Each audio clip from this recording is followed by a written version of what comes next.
Bienvenidos y bienvenidas todos a esta edición de Final Abierto. Esta semana vamos a hablar un poco de política con el senador Martín Barrionuevo a propósito del cierre de listas en los municipios que votan este 14 de noviembre y también acerca de la presentación que hizo de un proyecto para modificar el método en el que se vota en la provincia de Corrientes. También vamos a hablar de otros temas que tienen que ver, por ejemplo, con la distribución de semillas del plan, semillas que tiene el INTA en esta región de la provincia de Corrientes.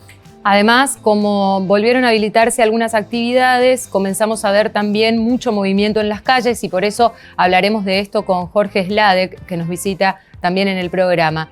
La violencia obstétrica, por otro lado, es uno de los temas que vamos a tratar hoy.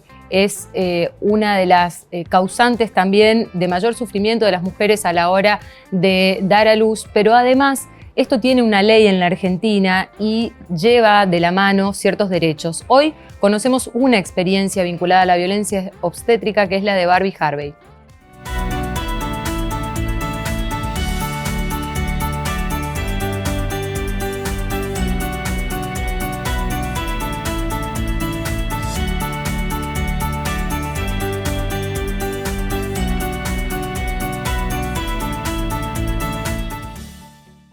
Hoy vamos a compartir una historia que queremos visibilizarla y compartirla con una de las protagonistas, más que nada para poder tener información y saber lo importante que es contar con información de calidad a la hora de tomar decisiones y que eso también sea un proceso en el que se construyan vínculos de confianza. Estoy hablando de la historia de Barbie Harvey que hoy nos visita. ¿Cómo estás, Barbie? ¿Cómo andas, Gaby? ¿Todo bien? Todo bien, gracias por venir. Hace un tiempo decidiste contar una historia muy privada de tu familia, que bueno, tiene que ver con tu primer embarazo, con tu primer hijo, no sé si tu primer embarazo, pero que lo visibilizaste. ¿Querés contarnos qué te pasó? Mi embarazo fue en sí muy saludable, muy controlado, hice todos los estudios que habían que hacerse, las ecografías. El problema radica precisamente en el parto de Joaquín, de mi hijo mayor, que sufre una falta severa de oxígeno en el canal de parto, digamos, y a raíz de eso nace sin signos vitales y sin oxígeno, por lo cual se lo tuvo que reanimar, tuvo que ir a neo, estuvo un montón de tiempo en neo, 2 meses. Y es como que en un principio nos costó mucho asimilar y procesar todo lo que habíamos vivido en ese momento. Y a su vez, una vez que asimilamos y procesamos, me costó otro proceso poder contar y sacar afuera lo que nos había pasado, digamos. ¿Y por qué te decidiste a contarlo?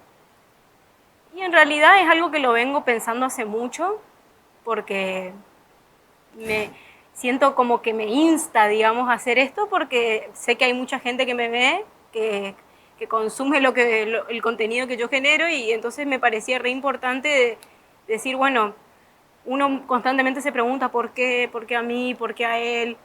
Y es como muy armada la frase de decir, ay, el para qué en vez del por qué. Yo me voy a seguir preguntando por qué. Pero le encontré, digamos, bueno, evidentemente me pasa a mí para algo, para que yo pueda mostrar y comunicar y también a partir del dolor, que fue un gran maestro para nosotros, transmitir a la gente lo que nos pasó para justamente lo que mencionaste recién, de que tomen conciencia, de que se informen. Vos, estamos hablando de que vos contaste a través de tu cuenta de Instagram, le contamos a la gente que tenés casi 60.000 seguidores en tu cuenta de Instagram y contaste que fueron víctimas de violencia obstétrica, de una mala praxis tal vez durante el parto. ¿Hicieron alguna denuncia sobre esto? Que yo sepa, ¿Y ustedes se decidieron a iniciar un proceso legal? No hicimos ni un proceso legal. ¿Y por qué no lo hicieron? Porque en principio pensamos que es invertir tiempo, energía, es doloroso, mucho de revolver eso todo el tiempo. Es un proceso que lleva años en Argentina, no es que haces un juicio y a los 2 años como mucho tenés una respuesta. Claro. Es como un proceso muy largo, muy doloroso.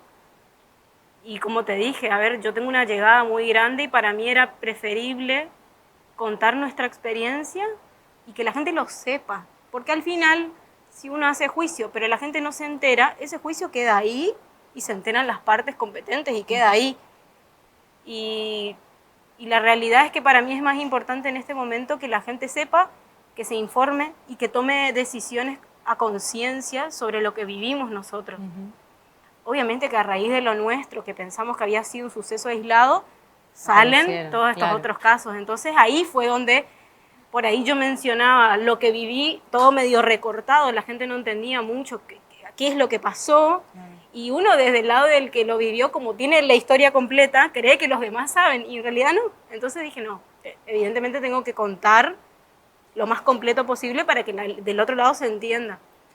Y fue el día de la obstetricia que yo hice una publicación en relación a lo que nosotros vivimos, y cuando me llega un testimonio de una chica que se enteró, que se atendió con la misma que yo, ahí dije, güey, no, evidentemente... No fue un caso fortuito o aislado. Exactamente.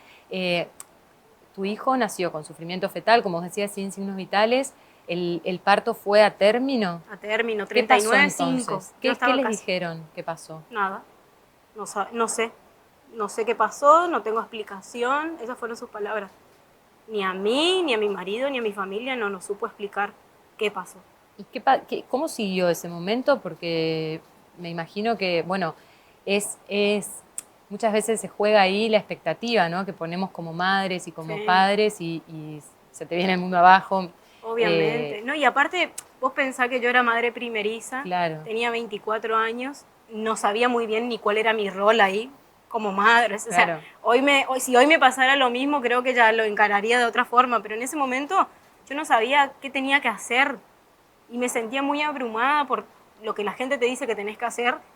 Y él estaba peleando por su vida en Neo y nosotros a la vez estábamos viendo cuál era nuestro rol en todo eso. Y a la vez no tener una explicación, es como que nosotros en ese momento nos quedamos con la incertidumbre, pero al final lo importante era sacarlo adelante a Joaquín. Claro. Entonces, al principio, listo, no nos dio una respuesta y quedó ahí y no profundizamos más. Obviamente que mi familia estaba re enojada porque no podés decir no sé. Claro. O sea, me parece que uno como profesional no puede contestar eso a una familia que realmente está claro, y también, angustiada. Digamos, porque justamente lo que hablábamos era de construir en base a un vínculo de confianza, ¿no? Vos con tus tetras haces eso, confías plenamente en que los pasos que vas siguiendo son los que están bien para cuidarte. Obviamente, y de pronto, ¿qué pasa ahí, no? Sí. ¿Y cuándo haces el clic? Porque entiendo que este primer momento la prioridad era Joaquín, ¿no? Sí. Era que esté bien, que pueda salir adelante.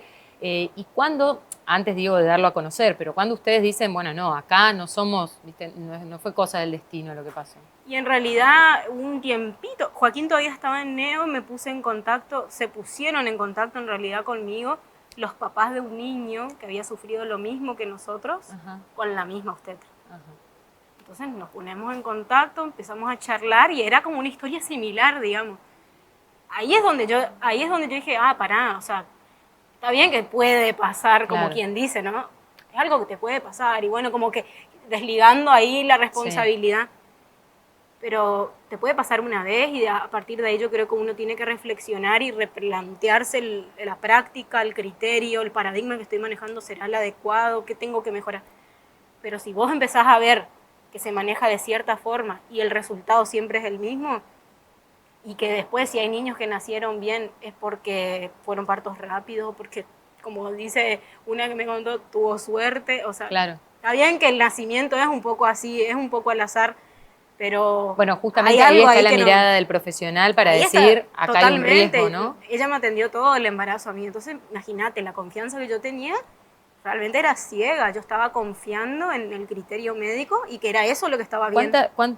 ¿Cómo fue el trabajo de parto, digamos? ¿Vos te diste cuenta que algo no estaba bien en ese momento? No, para nada, yo no me di cuenta de nada, que esté mal ni que esté bien.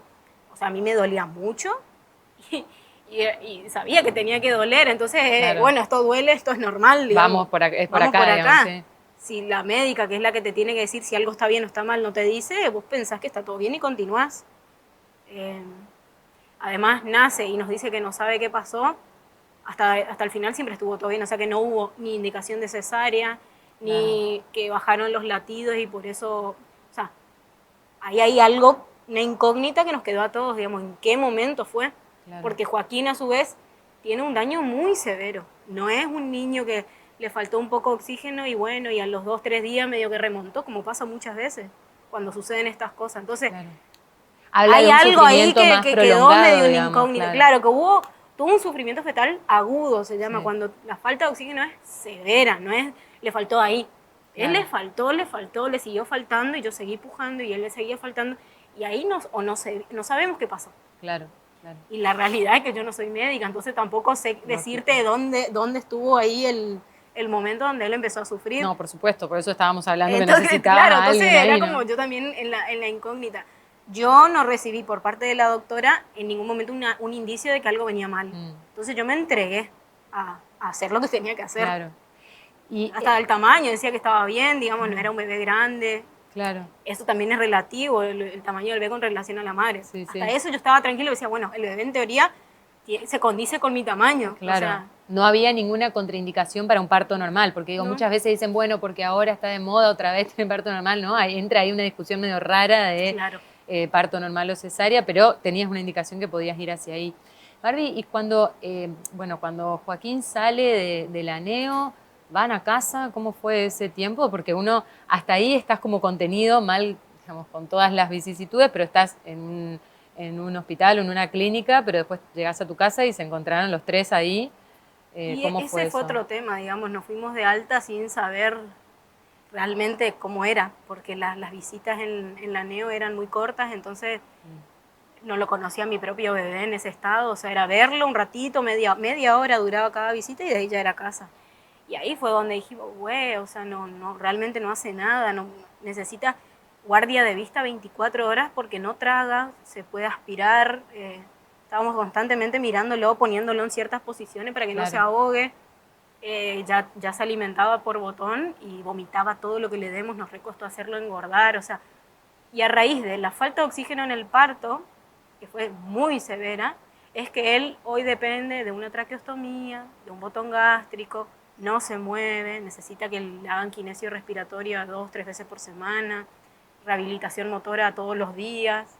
Es todo después como abocarse a lo que él necesita para darle una buena calidad de vida, porque tampoco es, listo, nace, le falta esto, listo, y a mi casa juicio. O sea, parece muy fácil decirlo de afuera, pero en realidad vos te imaginás que no podés ni terminar de procesar el bebé que tenés enfrente, que no es el que imaginaste, y te tenés que estar metiendo en otro problema. Y ya con la burocracia de lo que es Argentina y todo. Sí, ni me imagino la pelea con las obras sociales, todo. etcétera, ¿no? Pensar en un juicio de vuelta y pensar en obras sociales de vuelta, entonces, bueno, preferible, vamos a abocarnos a él, a que él esté bien. Y ahí fue que lo llevamos a Buenos Aires y estuvimos un tiempo allá, donde lo terminaron operando. Pero... ¿Cuáles son las expectativas de vida de Joaquín y cómo te manejás vos con eso? No pregunto mucho. Vos sabés que desde el principio no sé cómo decirte, ya lo acepté así el día a día, digamos, o sea, fue realmente, no pensé siempre hacia futuro, es como que algo me anclaba el día a día, porque él me marcaba el camino, o sea, él me iba marcando el camino de hoy estoy así, mañana estoy para atrás, 2 pasos para atrás, es algo que te enseñan mucho en la neo eso, o sea, los bebés tienen mucho poder para salir adelante, pero también en un segundo se te van para abajo, entonces yo era vivir el día a día, y hoy en día... la verdad que médicamente no sabría decirte, pero al tener estos dispositivos de alguna forma que son tráqueo y botón, puede pescarse un bicho, una infección y no cuenta el cuento. Pero bueno, eso ya depende del cuidado que uno tenga. Nosotros lo cuidamos como un cristal a él, pero la realidad que yo no sabría decirte cuál es su expectativa de vida, cuántos años. No, más que la expectativa de vida, que claramente es algo médico, decía vos con eso, ¿no? Es como un tic-tac que tenés permanente o, bueno, esto que me decías, ¿no? Que aprendiste a vivir y a disfrutar de última, ¿no? Porque si no es como que vivís atada a eso. No, yo lo disfruto ya así como es él. Hoy por hoy te puedo decir que yo ya lo disfruto. De hecho, ayer hablábamos con mi marido que lo vemos bien estabilizado, porque tuvo épocas muy feas, como él tiene epilepsia, de convulsionar mucho. Ahora convulsiona, pero viste como que uno se acostumbra mal que mal a verlo así y verlo que por lo menos está dentro de todo estabilizado, porque está bien controlado por su neurólogo. Así que estamos bien con eso. De hecho, nos han dicho, si él aprende a tragar, por lo menos sus salivas, la tráquea se le podría sacar. Y no es algo que a mí me quite el sueño, es como que aprendí a vivir con eso y lo que a él le venga bien no es algo egoísta de mi parte de que quiero que le estén sacando cosas, sino que él esté bien nomás. Tal cual. ¿Cómo fue la llegada de la segunda? Ah, no, fue otra cosa. Claro. Ahí es donde, yo creo que ahí recién fue donde yo dije, hay otro tipo de trato, porque ya en las consultas era muy parca, era distante, y creo que yo lo tomé como, bueno, está bien, es su forma, porque dije, a ver, el médico tampoco tiene por qué venir y abrazarte cada vez que vos llegás, o sea, yo pensaba así. Después cuando fui con el nuevo obstetra era otra cosa, yo caía con las ecografías, ay, mírale acá, mírale allá, era re amoroso, es re amoroso. Entonces dije, bueno, es otra cosa, y el parto fue otra cosa, pero ya a decisión nuestra, mía sobre todo, fue directo a cesárea, yo no quise volver a pasar por lo mismo, por más de que incluso mi médico me decía, no hay indicación médica, tu bebé está bien, en los tamaños. Yo dije, no, pero yo no estoy emocional ni psicológicamente preparada para volver a vivir esto otra vez. Claro. Y eso que confío en él, pero igual no. Es revivir el momento, es Sí. que el cuerpo se disponga otra vez en ese momento. ¿No? Y si vos, tu mente empieza otra vez con eso, se te tranca todos los procesos del cuerpo, es como que tenés que estar tranquila. ¿Qué te interesa dejar como mensaje con esto? Y principalmente que piensen, que evalúen, que investiguen, viste que por ahí uno recomienda, bueno, pero averiguar. Para mí lo importante era dejar en claro que esto no fue algo fortuito, como dijiste, que no fue algo aislado, que se le escapó una vez, se repitieron varias veces, a veces los finales fueron felices, quién sabe por qué, muchas madres que se pusieron en contacto conmigo, como, mirá, pasé cosas muy parecidas y parece que por obra, gracia del Espíritu Santo, mi bebé hoy la cuenta, pero... Claro. Entonces eso, más que nada, que desde mi preocupación como mamá, porque por más que me pasó a mí y ya está, me tocó a mí y a él, principalmente a él en realidad, yo no quiero que otra persona lo viva. Y sé que es algo un poco difícil de lograr, pero por lo menos sé que si yo lo cuento, voy a estar tranquila de que lo hice y no que vuelva a pasar o que siga pasando y yo diga, ay, ¿por qué no hice nada? ¿Entendés? Después, si cada madre es libre de elegir, pero que lo haga con responsabilidad, eso sería más que nada. Gracias, Barbie. No, gracias a vos, Gaby, por el espacio. Estuvimos hablando con Barbie Harvey acerca de la violencia obstétrica, de lo importante que es tener información durante el embarazo para tomar decisiones a futuro.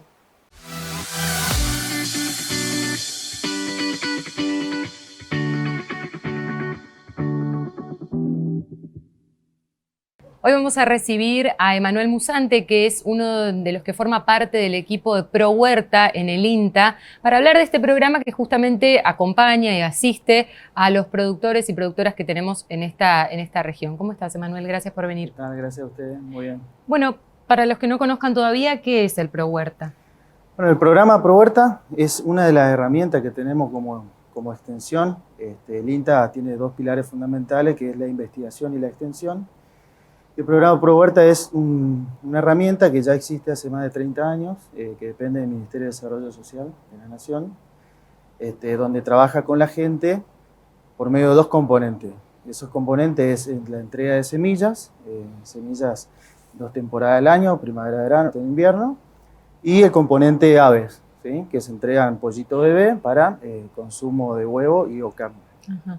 Y en este sentido, ¿a quiénes se entrega? ¿Cómo se trabaja en ese trabajo de extensión que hacen? Bien, sí, es muy importante, hay actores importantes en el territorio. Por ejemplo, nosotros en nuestra agencia abarcamos 5 departamentos, donde existen 11 municipios, y tenemos la participación, que es muy valiosa, la participación de los promotores, que son promotores voluntarios o institucionales, que ellos son el nexo directo con la gente. Por ahí atendemos la demanda en cubrir ese pedido de semillas. Ellos rellenan planillas, le hacen un seguimiento. Obviamente tratamos de que los promotores estén capacitados para brindar información, acompañarlos. Obviamente hacemos visitas por ahí a algunos huerteros o agricultores familiares que estén en proceso. Cuando hablamos de huerteros o agricultores, ¿de qué dimensión estamos hablando? Porque por ahí muchas veces imaginamos que necesitamos un gran espacio para poder tener una huerta. ¿Qué trabajan ustedes desde el programa? Y más que nada, por ahí nosotros lo que repartimos, las semillitas nosotros tenemos típica y urbana, se llama, eso de acuerdo a la cantidad de especies que tenga. Las dimensiones varían, ¿viste? Más para autoconsumo que para venta, ¿sí? Por ahí algunos, venta de excedente, por ahí se da un poquito más, porque tiene un espacio mucho mayor, más grande, entonces por ahí ellos producen con venta de excedente. O trueque o cambios. Claro. Cuando decís que son promotores institucionales, por ejemplo, trabajan con las municipalidades, con municipios, escuelas, unidades penitenciarias, organizaciones sociales, como huertas comunitarias, por ejemplo. Y cuando hablas de las semillas de estos dos periodos de tiempo, ¿no? Estamos hablando de que son semillas también de hortalizas, de verduras, y en la primavera, ¿de qué estamos hablando, por ejemplo? Y hay de verdura, o también diferenciamos huerta y chacra, ¿sí? En chacra estamos hablando de por ahí más de zapallo, todo lo que sea curcubitácea, zapallito, melón, sandía, ¿sí? O sea, donde ahí necesita una extensión un poquito más amplia por el tema del espacio que necesita cada planta para poder desarrollarse y crecer. Claro. Y muchas veces hablamos, ¿no?, dentro de los objetivos de las políticas públicas o tal vez a largo plazo, poder pensar en la soberanía alimentaria, ¿no? Esta es como una consigna que muchas veces se sostiene, pero ¿qué tan posible lo ven ustedes que hacen ese trabajo de repartir semillas día a día, de ver cómo lo hace la gente? Esto que vos decías es principalmente para el autoconsumo. ¿Podemos pensar en que una familia aprendiendo la técnica pueda generar un autoconsumo que le permita abastecerse? Sí, acá lo importante es la planificación, que digamos que se abastezca durante todo el año. No sembrar el paquete de semillas tiene subpaquetes donde no sembrar todo a la vez, sino por ahí mucha gente siembra lo que va a consumir. Por ahí vienen, qué sé yo, 10, 14 especies, distintas especies. Por ahí hay gente que no come pepino, no come cebolla. Entonces siembra lo que va a consumir. Y lo bueno de esto es que es sano y seguro porque sabe cómo lo produjo, que no puso ningún insecticida, ningún fungicida que puede dañar. Por ahí el mal uso de esos productos puede dañar al medio ambiente y también, bueno, contaminar las verduras, en este caso. ¿Tienen contabilizado a cuántos huerteros o a cuántos productores llegan más o menos? Y mira, nosotros por temporada más o menos tenemos alrededor de 3.000 kits de semillas, ¿sí?, que estamos repartiendo. Por ahí hay huerteros que se llevan 3, 4 paquetes de semilla. Hoy existe, bueno, en todos los departamentos, la verdad que la demanda aún está aumentando, no solo por ayudar a la economía familiar, sino porque quieren alimentarse mejor, quieren alimentarse bien. Entonces recurren a estas semillas que tienen la particularidad de que son de producción orgánica, o sea que no tienen fungicida, no tienen ningún químico en la semilla. Y cuando son demandados en territorio, o ustedes van al territorio, ¿qué es lo que ven? Y cuando, en todo caso, un huertero demanda la presencia de algún técnico del INTA, ¿para qué? Para mostrar su producción, para ver si lo está haciendo bien. Por ahí hay asesoramiento, digamos. Claro, asesoramiento, algunos inconvenientes que están teniendo durante la producción. Por ahí la presencia de alguna plaga.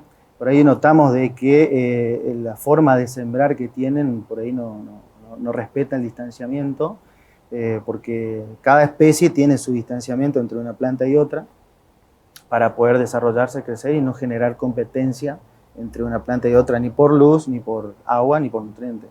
Todo ese tipo de cosas por ahí son cosas a corregir, que tratamos de inculcar al promotor, que es el que más está en territorio, que más, bueno, hoy con el grupo de WhatsApp mandan fotos, mandan videos, mandan consultas, de alguna manera facilita, porque hacemos esas comisiones, esas recorridas, que por ahí no podemos llegar a todos los beneficiarios. Por ejemplo, por decirte, un promotor tiene 50 beneficiarios y por ahí no podemos llegar a esos 50, porque algunos trabajan a la mañana por tiempo, para encontrarlos los huerteros, por ahí uno trabaja, ¿viste?, no está en el lugar, entonces es muy más fácil hacerlo vía WhatsApp.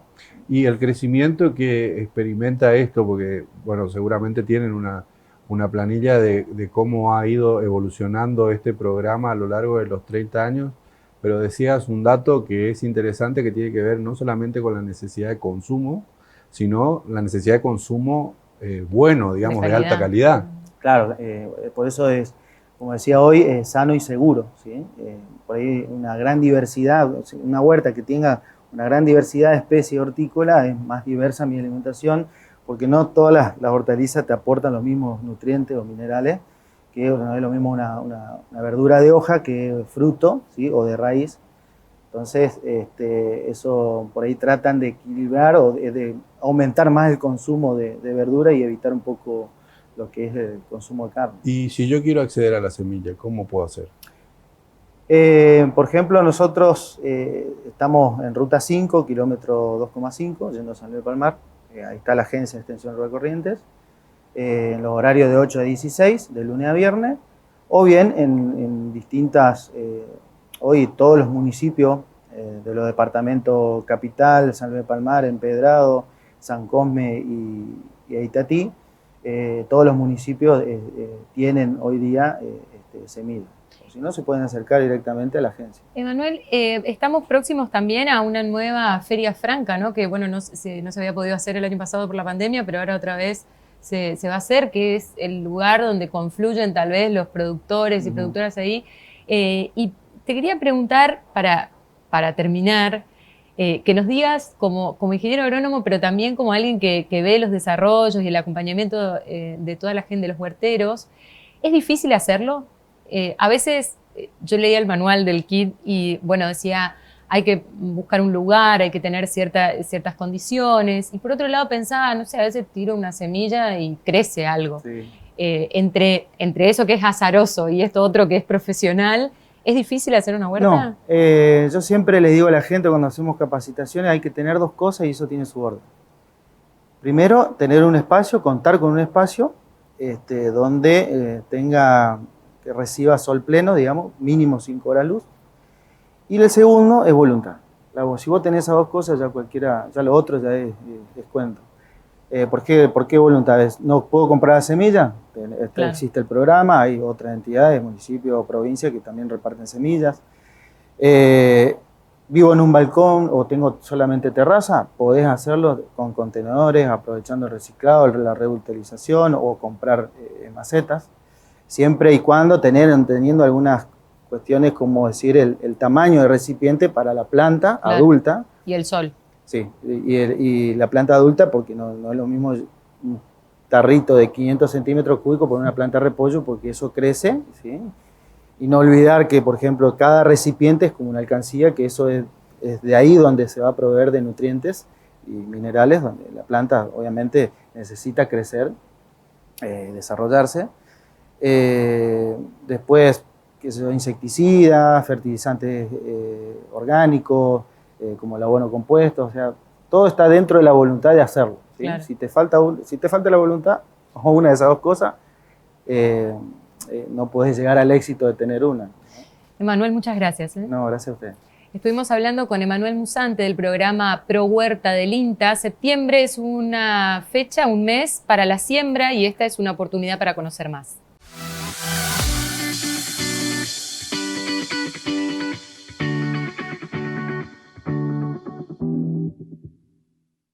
Cuando comenzó la pandemia, soñábamos que iba a ser la nueva normalidad, iba a ser algo completamente diferente, que todos íbamos a cambiar, íbamos a ser mejores personas, mejores ciudadanos y ciudadanas.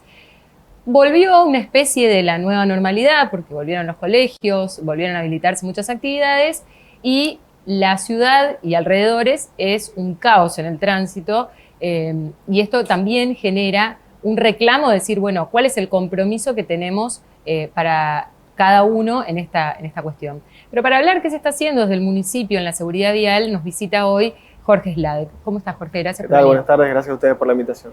Bueno, ¿cómo hacen frente a esto que tiene mucho de compromiso de cada uno y de cada una de los que andan por la calle? Bueno, mira, Gabriela, nosotros esto no es algo que se viene desarrollando así de la noche a la mañana. Esto es un programa que se llama Entornos Escolares, que desde que el momento que asume la gestión del doctor Lanari y el doctor Tassano, Hemos empezado a desarrollarlo en todo lo que es sobre todo microcentro, que todos sabemos que es sumamente complicado. Estamos hablando de una calzada colonial, digamos, una ciudad muy, muy pequeña, que bueno, ya es algo que todo el mundo conoce, y obviamente se desarrolló un programa para tratar de mejorar un poco lo que es no solo dejar los chicos, sino también a la hora de la salida.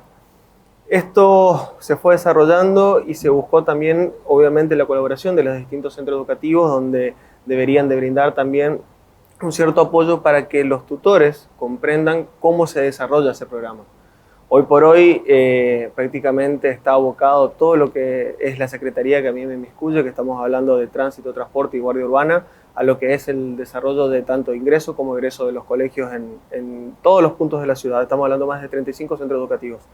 Entonces es como que se desvirtúa inclusive la función del personal que tenemos nosotros, porque el inspector de tránsito no está para resguardar de ese tipo de cuestiones, sino para hablar de lo que es una seguridad vial en tránsito.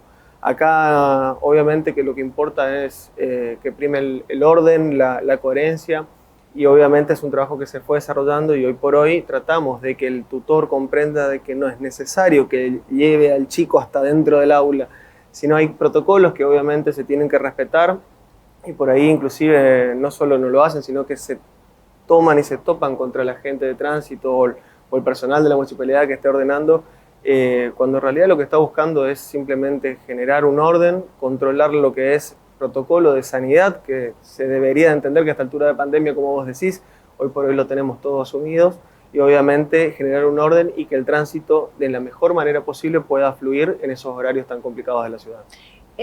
¿Te preocupó el movimiento que hay en estas últimas semanas, en estos últimos días? Obviamente que preocupa porque, a ver, uno viene desarrollando un cierto trabajo de administración de lo que es las distintas cuestiones relativas al orden del tránsito y del transporte. Sabido que obviamente a medida que se fue adelantando esto de la fase 5 y la vuelta al colegio por parte de los chicos, estábamos preparados. Pero obviamente el desorden de las primeras semanas, si antes de la pandemia ya ocurría, ahora es como que se acentúa un poco más y tiene una mayor relevancia en el día a día. Entonces nos sorprendió levemente la cuestión del volumen de la gente que no comprende cuál es la actitud que tiene que tomar a la hora de dejar a sus chicos en el colegio. Pero no así el movimiento que sabíamos que iba a tener este volumen, ya se viene desarrollando también. La cartera que me compete habla del transporte, y nosotros ya teníamos la novedad que hoy se incorporaban otra vez 40 buses más al servicio por parte de todas las empresas prestatarias, así que ya sabíamos que ese volumen se iba a incrementar, producto que obviamente todos los chicos volvían hoy al colegio.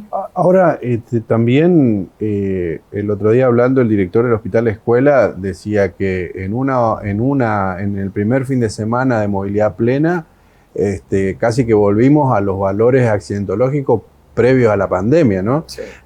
Y también se ve dentro de la ciudad, en las últimas horas se han denunciado muchos hechos de siniestros, y también en el área periurbana de la ciudad, ¿no? Ahí, ¿cómo se hace para trabajar y con quién trabajar para no llorar después víctimas, ¿no? Mira, yo lo que pienso, Eduardo, es que la seguridad vial no es algo nuevo, no es algo post pandemia. Aquel que se sube a una moto, como aquel que sale inclusive como un peatón, tiene que entender que hay reglas y cuestiones que se tienen que respetar. Obviamente que hoy, con una calle mucho más transitada, con un volumen de gente transportándose mucho más elevado de lo que era a la costumbre que se venía dando anteriormente, se suscitan mayores cuestiones accidentológicas que es obvio de entender. Ahora, la educación vial no es nuevo. Ahí tiene que empezar a primar un poco también la coherencia de los usuarios, automovilistas, motociclistas, a la hora de salir un casco, documentación, el vehículo en regla, o sea, todas las cuestiones básicas, porque, ya te repito, no es una cuestión nueva, es una cuestión de seguridad vial que siempre se dio y se entiende de que todos deberíamos de respetar. Lamentablemente, ya te digo, como vos decís, se incrementó producto también de esa masividad de gente que se volcó hoy por hoy a las calles ante esta fase 5 y obviamente hasta este inicio del ciclo escolar que obviamente moviliza a toda la ciudad. ¿Y los controles no generan ningún impacto, digamos? No sé si hay controles, hay multas, secuestros. Mira, venimos trabajando fuertemente con eso. De hecho, este fin de semana largo se secuestraron casi 100 automóviles por alcoholemia positiva. El número asusta, se toma en consideración también que es un feriado largo y que empezó también a fluir un poco lo que hace el turismo. Entonces, por ahí son números que se suelen entender en determinados momentos depende de la época del año, digamos. Pero es un número elevado y obviamente que preocupa y a nosotros nos ocupa. Nosotros tenemos distintos programas y distintas acciones que se vienen realizando, no solo en la prevención, sino también en la educación. Nosotros apuntamos muy fuerte a la educación de los chicos que hoy por hoy están desde el jardín de infante con todo un proyecto de que empiecen a movilizarse en una ciudad que tenemos, una plaza infantil, digamos, donde empiezan a conocer, a adaptarse a distintas cuestiones de lo que hace a una señal vial, a un semáforo.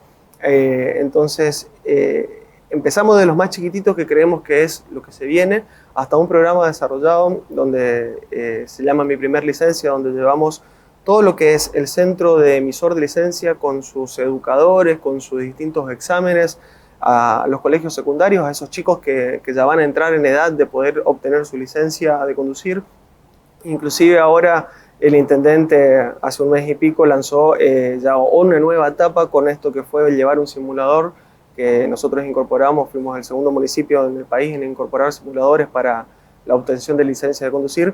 Se llevó un simulador de motocicletas para que aquellos chicos que ya habían realizado el programa, digamos, hasta la parte del test, digamos, práctico, hoy por hoy también lo pueden realizar y así directamente ya con ese test aprobado irían al centro de licencia a obtener su licencia de conducir. Se trabaja fuerte, ya te digo, todo es una cuestión de educación, obviamente tiene que empezar a primar un poco la conciencia del ciudadano a la hora de salir de las calles. Jorge, creo que hay consenso en que la educación vial, sobre todo desde la infancia, es lo que nos va a dar la salida a largo plazo, ¿no? Es por ahí, digamos. Totalmente. Ahora, en la urgencia, con los que hoy están manejando y salen a la calle, ¿es una opción endurecer las multas y las sanciones? ¿O ni siquiera eso mella? Mira, yo creo que es un trabajo conjunto, Gabriel. No solo la sanción, porque la gente piensa con el bolsillo y más hoy por hoy, sino también con una acción de prevención por parte del municipio, como se viene realizando, y obviamente también distintos operativos en diversos lugares. Pero siempre estamos hablando de que todos tienen que aportar su granito de arena, y yo voy a hacer un hincapié en lo que es la conciencia del usuario, porque siempre a uno es como que no le interesa, me voy acá cerquita, son 2 cuadras, 3 cuadras, no me voy a poner el casco, hace calor. No. O sea, uno tiene que empezar a absorber estas cuestiones de que si me subo a la moto va el casco, si me siento en el auto va cinturón.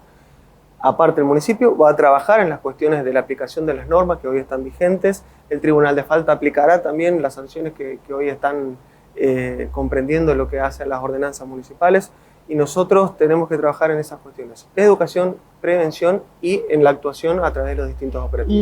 ¿Las multas las fotomultas están funcionando en todos los corredores? Sí, están funcionando, están homologadas, correctamente homologadas. Tenemos un control periódico de todos los radares, porque lo que buscamos nosotros es estar siempre dentro de la norma. Sabemos de otras provincias que están cobrando infracciones a distintos, inclusive usuarios que son acá de nuestra ciudad, que van, nos consultan qué puedo hacer porque en tal provincia me están cobrando esto. Le digo, bueno, fíjate en la página de la Agencia Nacional si está homologado el radar y tienen que hacer toda la actuación. Todos los radares del municipio de la ciudad de acá de Corrientes Capital están homologados, están aprobados por la Agencia Nacional de Seguridad Vial y tienen un control riguroso en todo lo que es su funcionamiento y obviamente a todo lo que hace a la necesidad de un radar a la hora de instalarse. Todos los carteles y las señaléticas correspondientes para que el usuario, a la hora de ver esos carteles, esté alertado de que más adelante hay un radar de fotomulta y pueda tener un cierto control de la velocidad en la que viene y pasar en determinados lugares que son puntos rojos accidentológicamente hablando, donde nosotros fuimos instalando estos radares. Por último, por lo menos por mi parte, hay una tendencia a nivel mundial, o en realidad la discusión de cómo pensar el transporte de personas más que de vehículos, ¿no? en las ciudades. ¿Cuáles son en estos próximos años que viene, en la renovación de una gestión, los desafíos para mejorar la seguridad vial en este sentido? Me alegra tu pregunta, porque la verdad que es un trabajo que se vino haciendo hoy, ese trabajo que no se ve, que tiene ya 4 años de cumplido en lo que es una proyección de una movilidad sustentable. Nosotros vemos que es lo que se viene, es a lo que se va, como decís vos, se busca que se baje del auto particular y la gente empiece a utilizar más el transporte público o medios alternativos amigables con el ambiente.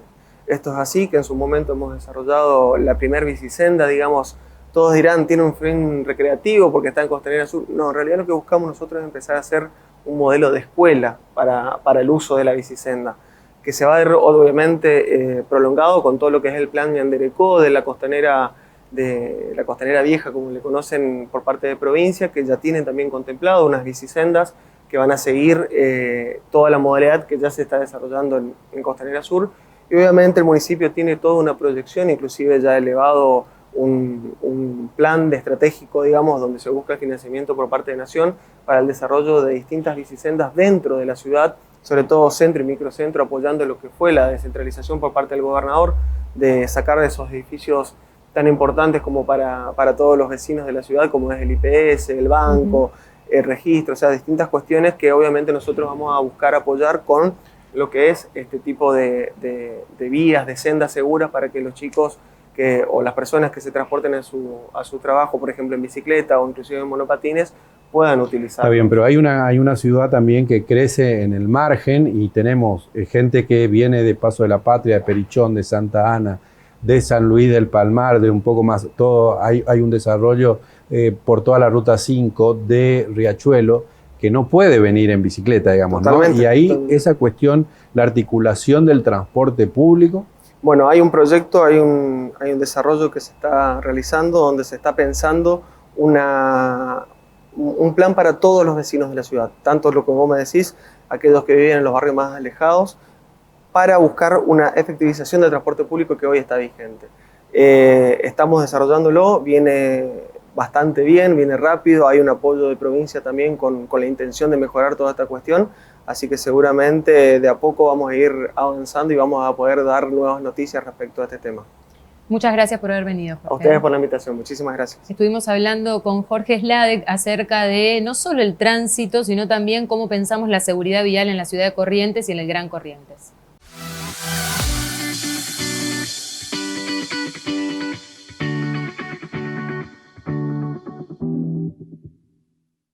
Esta semana en Final Abierto recibimos al senador Martín Barrio Nuevo para hablar un poco de cómo están ya puestas las candidaturas para el 14 de noviembre, para hacer un balance sobre este cierre de listas del Partido Justicialista.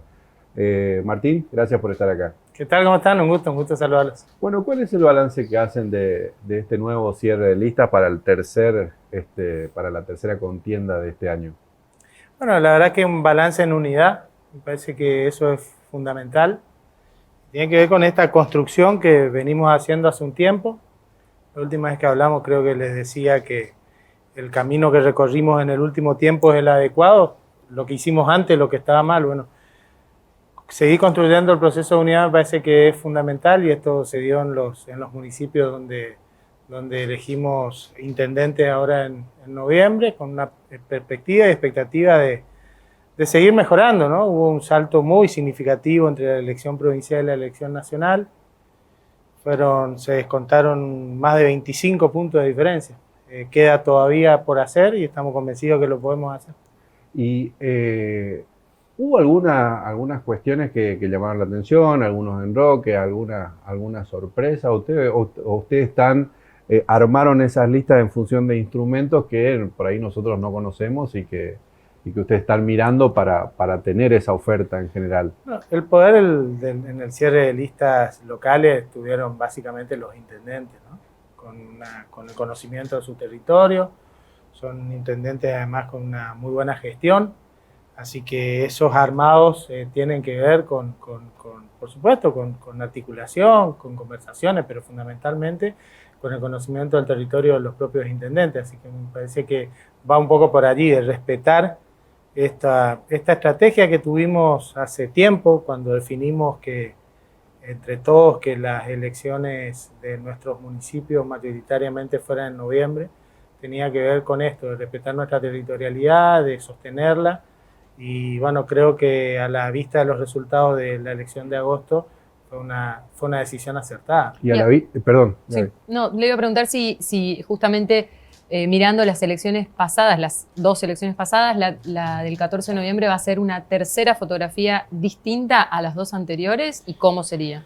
Sin duda que sí, en primera instancia por tratarse de elecciones distintas a la provincial de la nacional. Las PASO fueron elecciones en donde estaba todavía muy sesgada por la elección provincial, 2 semanas antes. Bueno, hoy tenemos 50 días para hablar de las cosas que efectivamente se discuten en esta elección nacional. Por un lado, en los municipios donde elegimos intendente, la cuestión local, con gestiones municipales muy buenas. Y por otro lado, la gestión nacional, en donde tenemos que interpretar el resultado de las PASO, pero fundamentalmente fortalecernos en aquellas medidas que se están tomando y que seguramente muchas darán resultados. De hecho, hay cosas de la economía a nivel nacional que poco se marca. También es como que hay cosas que nosotros dejamos de comentar: el crecimiento de la economía, el crecimiento del empleo, el sostenimiento del salario de los trabajadores registrados. Los trabajadores registrados en la Argentina durante el gobierno de Macri perdieron el 20,2% del poder adquisitivo. Y durante la pandemia en nuestro gobierno lo hemos sostenido, no ha caído el salario del sector registrado, sí claramente del sector informal, y tenemos que trabajar muy fuerte en recomponer esto, que para nosotros es una necesidad primaria que tiene que ver con ese gran ordenador que es el trabajo. Estamos convencidos que este es el camino, que la discusión de estos temas en estos 50 días es muy importante, y también otros que nos alertan, ¿no? Yo, la verdad es que escuchar al gobernador en estos días hablar de cuándo y cómo deben tomar las medidas salariales del Poder Judicial es algo que me alerta muchísimo, muchísimo. Yo creo que hay límites que no hay que pasar. Aquellos que hablan de república, aquellos que se embanderan en la república, bueno, sabemos que la república se basa en la división de poderes y en el equilibrio entre los poderes del Estado. Si el Poder Ejecutivo va a seguir teniendo este sistema coercitivo de recursos para con el Poder Judicial, pues nos vamos a ir por el buen camino. Entonces, me parece que son cosas que hay que marcar. Yo esta semana voy a estar presentando un proyecto de ley de automaticidad de los recursos del Poder Judicial, además cumpliendo la ley de autarquía judicial, porque me parece que hay líneas que no hay que pasar y el gobernador parece estar dispuesto a pasarlas y me parece que hay que poner un freno. Bueno, de todas maneras, los empleados judiciales también ya marcaron ese límite, ¿no? Publicaron solicitadas y todo en los últimos días. Ahora, Martín, con respecto a la pregunta, un poco insistiendo en la pregunta de Gaby, tiene que ver con que el descuento de votos que hicieron en las elecciones primarias ¿va a alcanzar en noviembre para descontar aún más o para ganar la elección? Nosotros tenemos la expectativa de ganar la elección. Ahora estamos convencidos que es un trabajo que tenemos que hacer y que tenemos que desarrollar. Y como te decía recién, ya de una elección totalmente escindida, diferenciada de la elección provincial. Que me parece que fue el factor influyente en la elección de las PASO, ¿no? Me parece que eso es lo que nos vamos a focalizar. Sabemos que lo podemos hacer. Sabemos que el acompañamiento del pueblo de Corrientes hacia las políticas del gobierno nacional son muy marcadas y que tiene una mirada respecto del modelo anterior.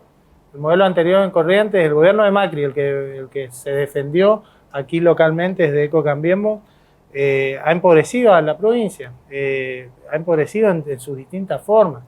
Yo recuerdo el 2018 en Corrientes, con nuestra industria textil totalmente diezmada, con Bellavista suspendiendo a sus trabajadores, con la industria forestal en la costa del río Uruguay y también en el centro de la provincia, con muchos inconvenientes por la caída de la actividad económica, por la caída de la construcción. Bueno, la industria hoy está creciendo en la Argentina y también en Corrientes.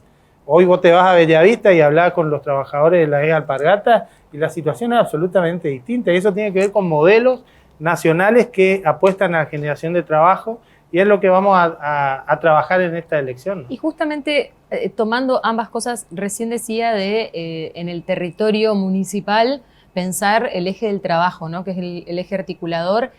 ¿Qué posibilidades tiene un municipio realmente de pensar el trabajo como uno de los pilares sobre los que se sostiene una gestión municipal? Porque a partir de esto que dice de Bellavista, o lo que pasó en Goya también, por ejemplo, con los tabacaleros, ¿cuánto puede incidir un municipio realmente en el futuro laboral de la gente que vive en ese lugar? Todas las patas del Estado tienen importancia. Las cuestiones de generación de empleo, básicamente, es la cuestión macroeconómica fijada por el gobierno nacional. También la provincia tiene injerencia y los municipios tienen la posibilidad de avanzar en el desarrollo de programas, que los hay y muchos, y en nuestros municipios en particular, muy potenciados, desde el empleo joven, con el Ministerio de Trabajo de la Nación, desde la generación de viviendas, como ocurre, por ejemplo, en Santa Lucía. En Santa Lucía se hicieron más soluciones habitacionales desde el municipio que desde el INVICO, y esto genera dinámica en la economía y genera, sin dudas, empleo. Entonces, me parece que es una articulación de todos los niveles del Estado, en donde tiene mayor importancia las medidas macroeconómicas que hacen a un contexto, este contexto del que te hablaba hoy, de la recuperación del empleo, pero que seguramente desde los municipios gobernados por el Frente de Todos se viene haciendo un trabajo muy fuerte. Martín, ¿vos crees que va a tener alguna incidencia en la elección todo este revuelo que hubo en torno a las últimas decisiones que ha tomado el gobierno nacional, el cambio de gabinete, la carta de Cristina, la cuestión económica, la cuestión sanitaria y la cuestión de la oposición nacional? Son varios factores. En primera instancia, esa semana en la que estuvimos todos en vilo, si me preguntaba a mí, yo prefiero que esas cosas se resuelvan de otra forma y no poniendo a toda la sociedad justamente atenta a ver cuál es la situación y cómo se resuelve. Hoy está resuelto. Y la verdad que la elección queda lejos, y me parece que en todo caso lo que el gobierno tiene que mostrar, que está empezando a mostrar, es la capacidad de gestión de los nuevos actores del gabinete.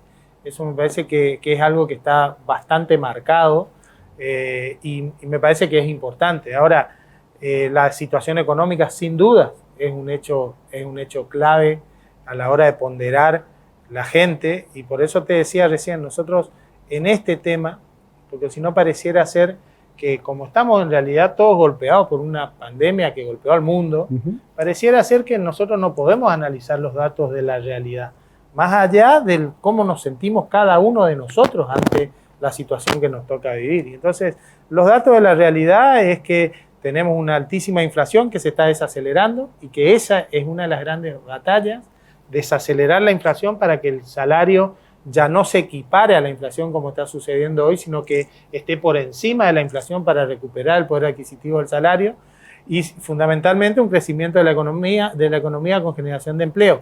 Es lo que viene sucediendo desde el tercer trimestre. Recordemos que en mayo y en junio tuvimos restricciones a la movilidad con el mayor pico de la segunda o tercera ola, como se la quiera denominar en la Argentina, y luego con el enorme avance de la vacunación ya estamos en niveles ya prácticamente de normalidad en lo que hace a la actividad económica, y eso se va a notar en este tiempo. Ahora, yo tengo claro, nosotros no podemos gestionar para ganar las elecciones dentro de 2 meses. Nuestro objetivo es gestionar para mejorar la calidad de vida de los argentinos, y en todo caso, si hay una mirada respecto de un proceso electoral, será dentro de 2 años, que me parece que es una construcción pero esa real. es una de las críticas que se hace ahora al gobierno, ¿no? De tomar medidas. Pues la oposición tampoco se pone mucho de acuerdo en qué es lo que va a criticar, ¿no? Pero más allá de eso, es decir, porque antes pedía una cosa, cuando esa cosa ocurre, ahora resulta que quiere otra cosa, entonces no nos ponemos de acuerdo ahí. Pero más allá de esa cuestión que es coyuntural y que el chicaneo político, digamos, lamentablemente habitual, hay también una cuestión que tiene que ver con que el gobierno, si bien uno puede pensar que hay números que están pensando, que se está pensando más allá de 2 meses, hay medidas que se han tomado que están pensando en el cortísimo plazo también. Porque la coyuntura social lo requiere. Yo creo que una de las lecturas que uno... A ver, yo no puedo creer la gente que... La crítica tiene que ver con que esa lectura también podía haber estado antes. Sí, está bien. A ver, yo lo que digo es que no nos enseña a gobernar lo que fundió en el país. Lo que fundió en el país y que nosotros estamos tratando de sacarlo, que esperen un poco. Nosotros la verdad es que estamos atravesando una pandemia y atravesando esa pandemia no hemos hecho caer los indicadores socioeconómicos en la Argentina. Lo que viene, el desafío que se viene es el crecimiento, y el crecimiento con inclusión.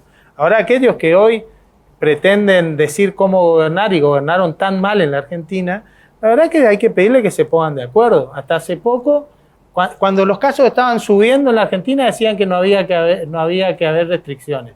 Y ahora se quejan porque las restricciones se van flexibilizando.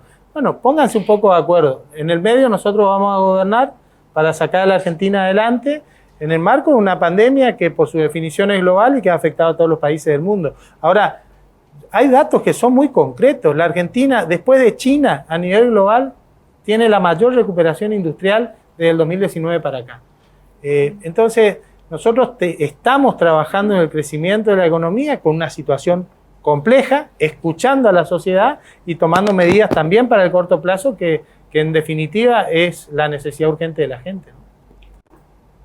Le iba a preguntar, por último, que por mi parte al menos, esta gente, digamos, no es el gobierno anterior el que está criticando solamente, sino tal vez lo que más interesa es lo que pasó en las urnas.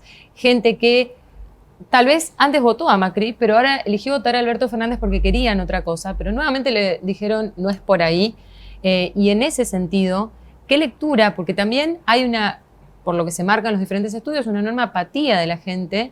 ¿Cómo acercar estas medidas y estos discursos para que verdaderamente esa gente que se sintió decepcionada tal vez vuelva al 14 de noviembre?